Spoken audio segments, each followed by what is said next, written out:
जो कुछ करिए पहले उस पर विचार कीजिए। संसार के 80% दुख का कारण केवल यह है कि मनुष्य जो कुछ करता है उस पर या तो विचार नहीं करता या विचार द्वारा किसी ठोस निष्कर्ष तक पहुंचने के पूर्व ही कार्य आरंभ कर देता है।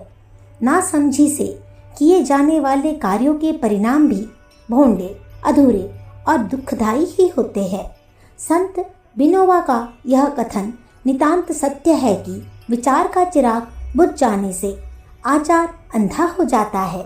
इसमें कुछ भी संदेह नहीं है कि यदि कार्य के परिणाम पर कुछ सोचने से पूर्व ही यदि मनमाने ढंग से या उतावली में कुछ करने लगे तो उससे विपरीत परिणाम ही उत्पन्न होते हैं।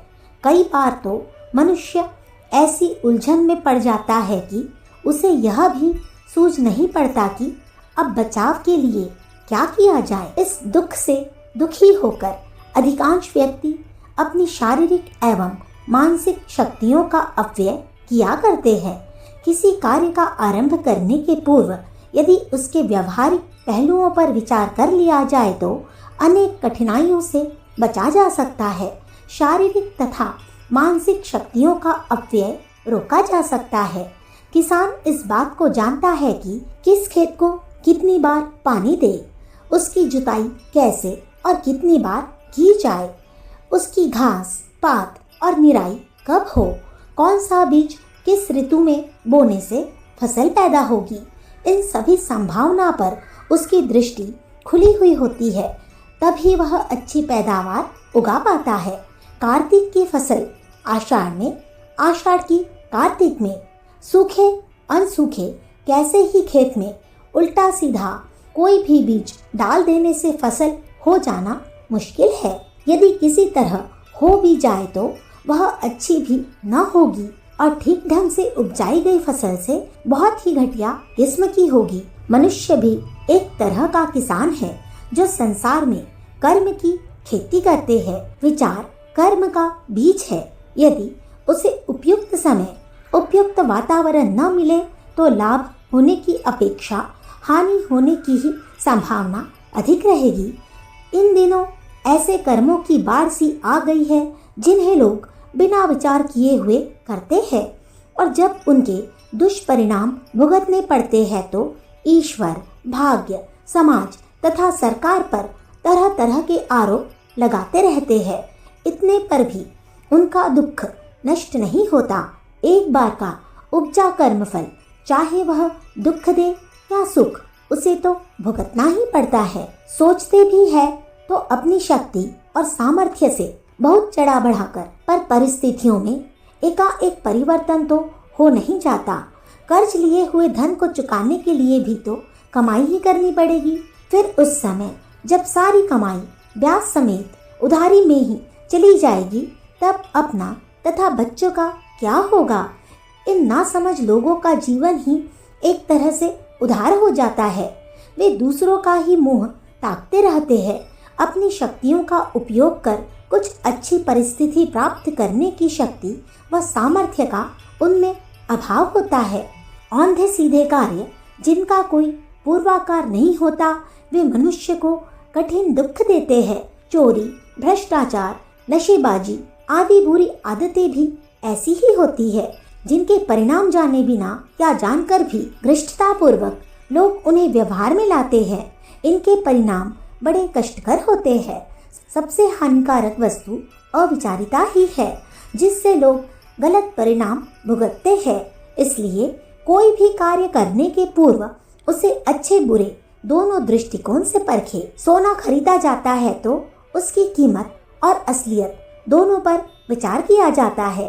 इसी तरह कोई भी कार्य क्यों न हो, उससे लाभ क्या होगा इतना सोचने के बाद यदि वे लाभदायक हो और उनसे अनिष्ट की संभावनाएं न दिख पड़ती हो तो ही उन्हें क्रिया रूप देना चाहिए। नशा करना है तो यह भी सोचिए कि उससे शरीर पर कितना बुरा प्रभाव पड़ता है और सामाजिक स्थिति पर उसकी कैसी प्रतिक्रिया उत्पन्न होती है। कुल मिलाकर यदि उसमें लाभ दिखाई देता हो तब तो कोई भी उसे बुरा न कहता, पर सभी देखते हैं नशा मनुष्य के धन को बर्बाद करता है, तन फूंकता है और सामाजिक शांति व व्यवस्था को भंग करता है। इन परिणामों का एक काल्पनिक रूप जो बना लेगा, उसके लिए अपमान, अपव्यय तथा उत्तेजनाओं से बच सकना असंभव हो जाएगा। यह बात एक नशे में ही लागू नहीं होती। संसार का कोई भी कार्य हो, उसकी अच्छी बुरी परिस्थितियों पर विचार करने के उपरांत ही उसे मूर्त रूप देना समझदारी की बात होगी। जो इस समझदारी को जितना अधिक व्यवहार में उतारेगा, वह उतना ही सफल व्यक्ति बनेगा, यह निश्चित है। यह भी ध्यान रहे कि अपने स्वार्थ या सुख प्राप्ति को ही प्रमुख मानकर आप विचार न करने लग जाए, अन्यथा उसकी बुराइयों की ओर आपका ध्यान भी नहीं जाएगा। विचार उभय पक्षीय तथा निष्पक्ष होने चाहिए। अपने सुखों के लिए प्रायः लोग ऐसा ही करते हैं कि वे उसके हानिकारक पहलू पर दृष्टिपात नहीं करते। जुआरी आदमी यही सोचता है कि वही सारा धन जीत लेगा, पर ऐसी मान्यता तो उनमें से प्रत्येक की होती है। यह कोई नहीं सोचता कि जीत तो एक की ही होगी, शेष तो सब हारने ही वाले हैं। हारने वालों में मैं भी हो सकता हूँ। ऐसा जो सोच सकता है, वह जरूर बुराइयों से और उनके बुरे परिणाम से बच सकता है। कोई भी विचार एकांगी होता है, तभी बुराइयों को स्थान मिलता है। इसलिए हमारी विचार शक्ति निष्पक्ष व सर्वांगीण होनी चाहिए। किसी कार्य को केवल विचार पर भी न छोड़ देना चाहिए। कार्य रूप में परिणित हुए बिना योजनाएं चाहे वे कितनी ही अच्छी क्यों न हो, लाभ नहीं दे सकती। उन्हें क्रिया रूप भी मिलना चाहिए। विचार की आवश्यकता वैसी ही है जैसी रेलगाड़ी को स्टेशन पार करने के लिए सिग्नल की आवश्यकता होती है। सिग्नल का उद्देश्य केवल यह है कि ड्राइवर यह समझ ले कि रास्ता साफ है अथवा आगे कुछ खतरा है। विचारों के द्वारा भी ऐसे ही संकेत मिलते हैं कि वह कार्य उचित और उपयुक्त है या अनुचित और अनुपयुक्त। यह समझ जाने पर उस विचार को क्रिया रूप दे देना चाहिए। बुरे परिणाम की जहाँ आशंका हो, उस कार्यों को छोड़कर शेष विचार आचरण में प्रयुक्त होने चाहिए, तभी कोई काम बन सकता है। महात्मा गांधी का कथन है, आचरण रहित विचार कितने ही अच्छे क्यों न हो, उन्हें खोटे सिक्के की तरह समझना चाहिए। इससे यह सिद्ध होता है कि कोरा आचरण अपने आप में पूर्ण नहीं। उसी प्रकार केवल विचार से भी कोई काम नहीं बनता। आत्म सफलता के लिए दोनों की आवश्यकता समान रूप से है। कबीरदास की यह सम्मति किसी विचारक की शिक्षा से कम महत्वपूर्ण नहीं कि आचरण सब जग मिला, मिला विचारी न कोय, कोटि आचारी वार ये, एक विचारी जो होय। अर्थात इस संसार में आचरण करने वाले बहुत है, पर उन पर विचार करने वाले बहुत कम है। जो मनुष्य विचार पूर्वक कार्य करता है, वह केवल आचरण करने वाले 1000 पुरुषों से अच्छा है।